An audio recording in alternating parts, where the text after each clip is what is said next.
Dunia sedang menyaksikan sebuah transformasi besar dalam peta kekuatan global. BRICS, aliansi ekonomi yang awalnya hanya beranggotakan Brasil, Rusia, India, China, dan Afrika Selatan kini berkembang menjadi kekuatan raksasa. Lebih dari 50 negara ingin bergabung, dan ini tentu saja mengancam dominasi lama Amerika Serikat dan Barat.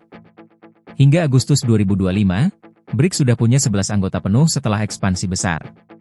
Selain 5 pendiri, ada tambahan Arab Saudi, Mesir, Uni Emirat Arab, Ethiopia, dan Iran. Gabungan negara-negara ini sekarang mewakili hampir setengah populasi dunia. Lebih dari 41% produk domestik bruto, PDB, global. Artinya, BRICS bukan lagi sekadar kelompok ekonomi baru, melainkan poros global baru yang mulai menyaingi G7 dan Blok Barat. Data terbaru menunjukkan 23 negara sudah mengajukan permohonan resmi. 28 negara lain menyatakan minat secara informal. Vietnam jadi yang terbaru. Lalu ada daftar panjang dari Asia, Afrika, Amerika Latin, bahkan Eropa. Beberapa contoh.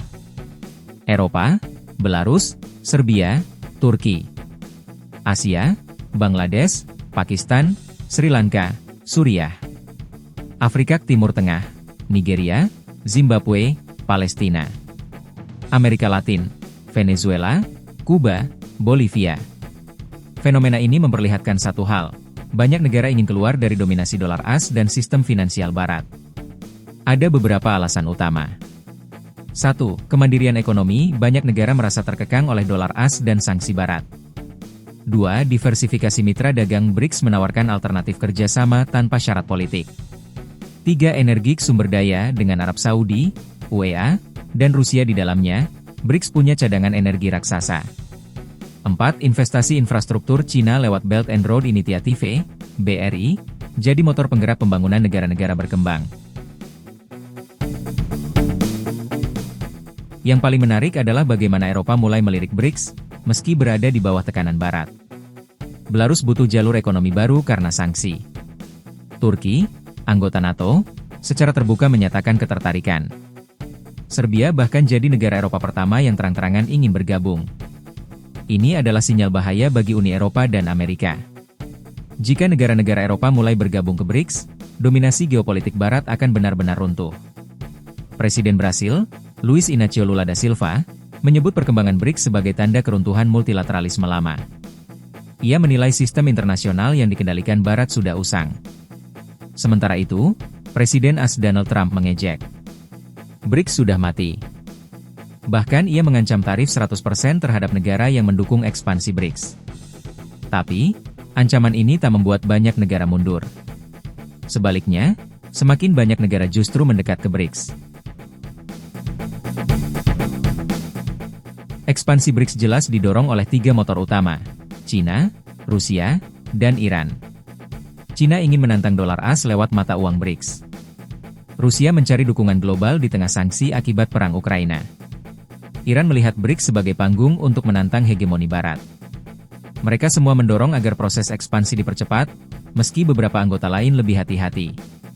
Semua mata kini tertuju pada KTT BRICS akhir 2025 di Rio de Janeiro, Brasil. Pertemuan ini diperkirakan akan mengumumkan daftar anggota baru, membahas mata uang BRICS sebagai alternatif dolar, menentukan strategi politik global jangka panjang. Ini bisa menjadi titik balik besar dalam sejarah hubungan internasional. Jika ekspansi BRICS benar-benar terrealisasi, dampaknya akan sangat besar. Ekonomi dunia akan lebih multipolar. Dominasi dolar AS melemah. Institusi Barat seperti IMF dan Bank Dunia bisa kehilangan pengaruh. Perdagangan energi, teknologi, dan infrastruktur bisa lebih banyak dikuasai oleh BRICS. Bagi negara berkembang, BRICS bisa jadi jalan keluar dari ketergantungan pada Barat. Jadi, teman-teman, inilah fakta penting. Lebih dari 50 negara kini antar masuk BRICS, menjadikan aliansi ini kekuatan global baru. AS dan Barat jelas panik, tapi arus sejarah menunjukkan dunia bergerak menuju tatanan multipolar. Pertanyaannya, apakah BRICS benar-benar bisa jadi penantang dominasi Barat? Atau justru akan tumbang karena perbedaan internalnya sendiri?